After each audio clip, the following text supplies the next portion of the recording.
Let's head back to Seaside, Oregon to the Wheels and Waves Car Show.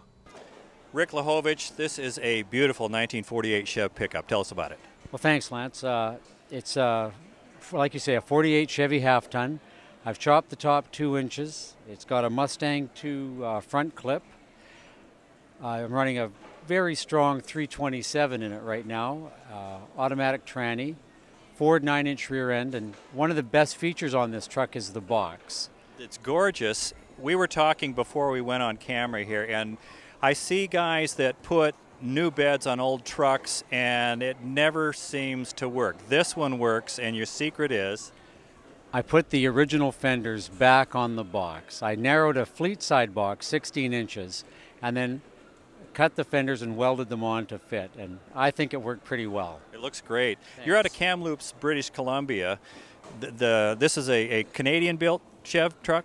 Yes, it is. I actually used 2 Canadian cabs to salvage enough to make one out of here. When you first got this and it was a project, what were you starting with? Not much. The box was gone. All the wood was rusted. It still had the original frame, the original wheels. It had the 216-6 in it. Bumper was gone. The grille was not as nice as it is now. The fenders were there, but they had the big 4-inch turn signal lights in them. And the upholstery was gone.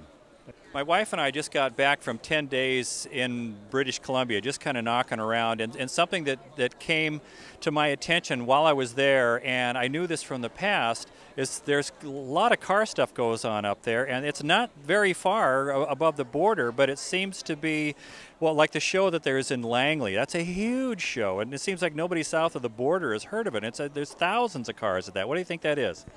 You know, the area from Vancouver up through Kamloops and down through the Okanagan into Kelowna is a real hotbed of Canadian street rotting. I think you'd probably have to go to Ontario to find an equivalent. And there's a lot of talented people, and plus, you saw the size of BC. There's still a lot of old cars out there. There's still the odd barn find to be had. You know. Well, this was a good one that you found. You did a great job, so thank you very much for being on the show, Thanks, Rick. Lance. Appreciate that. Thank you.